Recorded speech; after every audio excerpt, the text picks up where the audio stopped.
ម្នាក់នេះខ្លាំងគ្រាន់បើដែរតែមិនទាន់មានឱកាសប៉ះអ្នកខ្លាំងឌីមសរ៉ុមជាប្រភេទកីឡាករវាយក្បាច់វាយបែបចង្វាក់នៅក្នុងប្រភេទទម្ងន់51គីឡូក្រាមធ្លាប់ឈ្នះឌីមីដល់ទៅ2លើកនិងស្មើពិន្ទុ1លើកចាប់ផ្ដើមចូលហាត់គុនខ្មែរតាំងពីអាយុ7ឆ្នាំនិងធ្លាប់អាក់ខានក៏ដូចជាប៉ាក់ពីសង្វៀន1ឆ្នាំទៅ2ឆ្នាំម្ដងនៅក្នុងឆ្នាំ2024រូកេក៏ធ្លាប់ទៅហ្វឹកហាត់នៅហ្វីលីពីននៅក្នុងក្លឹបស្ដេចប្រដាល់ហ្វីលីពីនគឺ Manny Pacquiao តែយ៉ាងណាគេបកមកកាន់ទឹកដីកម្ពុជាប្រកួតចន្លោះពី7ប្រកួតទៅ8ប្រកួតចុងក្រោយនេះគឺពុំទាន់ស្គាល់ពាក្យថាចាញ់ទេជាពិសេសគឺប្រកួតធ្លាប់ឈ្នះពេជ្ររស្មី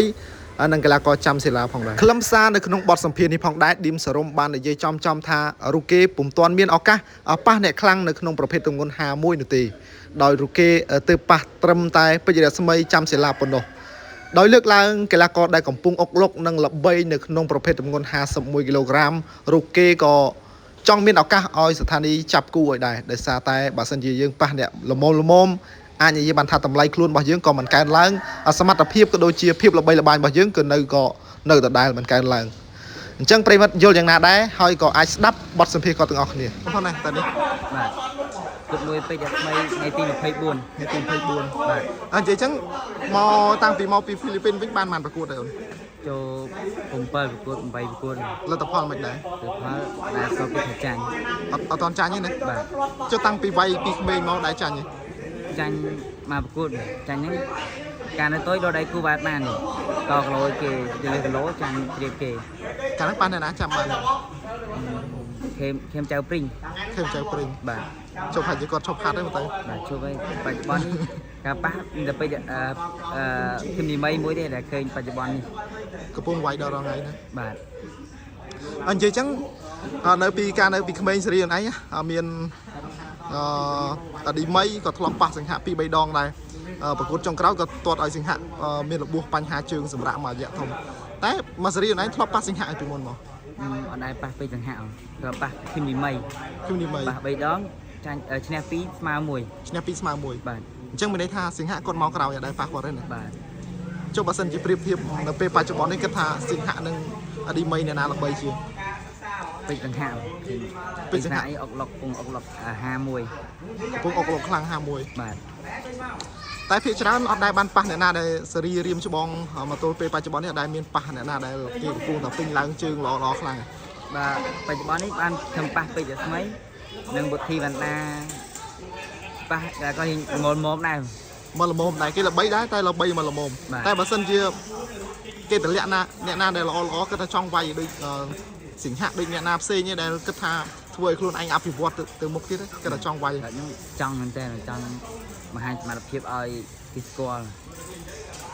ប៉ះលើកមុនប៉ះប្រភេទពួកកីឡាករពេជ្ររស្មីបុទ្ធីវណ្ណាចាំសិលាអីផ្សេងបាទអញ្ចឹងកម្រិតពួកគាត់ដល់ពេលប្រៀបធៀបពេលដែលយើងវាយជាក់ស្ដែងគិតថាយើងចាយសមត្ថភាពមួយគាត់ប្រមាណភាគរយហើយចាយគាត់100%ពេញ100%ពេញបាទក៏ប៉ុន្តែគិតថានៅតែយើងមានឱកាសអាចយកឈ្នះគាត់ច្រើនជាងចាញ់បាទគាត់ហ៊ាននៅខ្ចីខ្ញុំវាយតាំងតូចមកហើយតាំងពីអាយុប៉ុន្មានការវាយល្បងបាទខ្ញុំចូលហាត់អាយុតាំង7ឆ្នាំ2ឆ្នាំនោះបាទអញ្ចឹងមកន័យថាអត់ដែរឈប់ទេតាំងបន្តអាជីពនឹងរហូតមកដល់ពេលបច្ចុប្បន្នឈប់ការ2018 19ហើយខ្ញុំឈប់មួយរយៈ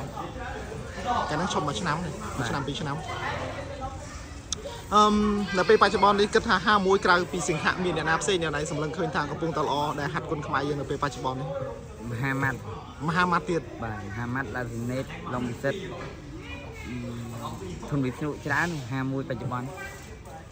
ពីមុនមកធ្លាប់ហាត់ជាមួយធនវិស្ណុចុះបើសិនគេដាក់ធនវិស្ណុឲ្យវាយដែរវាយចុះនៅក្រុមចាំបងប្អូននៅលើជាសត្រូវនៅក្រុមបងប្អូន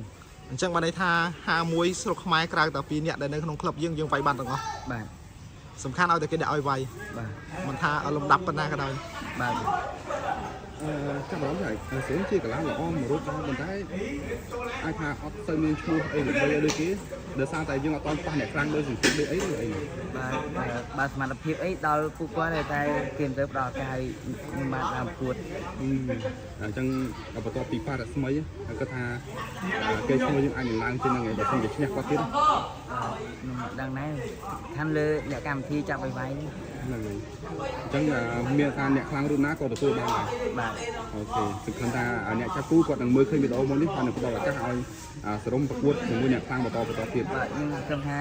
បងម្ចាស់កម្មវិធីធំនឹងផ្ដល់ឱកាសឲ្យរូបខ្ញុំបាទឡើងប្រកួតដើម្បីបង្ហាញសមត្ថភាពឲ្យគេស្គាល់ ហ្នឹងហើយអូខេការតាំងចិត្តល្អសង្ឃឹមថាវឹកហាត់ឲ្យល្អជាងនឹងទៀតណាបាទ អូខេតាមបើតាមគិតទៅបើសិនជាយើងប៉ះអ្នកខ្លាំងយើងកាន់តែឡើងលឿនតែបើយើងប៉ះអ្នកមុំគិតថាកម្រិតនៅក្នុងការវារបស់យើងនៅតែត្រឹងបែបហ្នឹង បាទ តែបើសិនជាយើងប៉ះអ្នកខ្លាំងយើងទី1យើងបើយើងឈ្នះយើងឆាប់បានល្បីហើយឆាប់ឡើងទៀតដឹងពីសមត្ថភាពរបស់ខ្លួនឯងអូខេអរគុណច្រើននោះ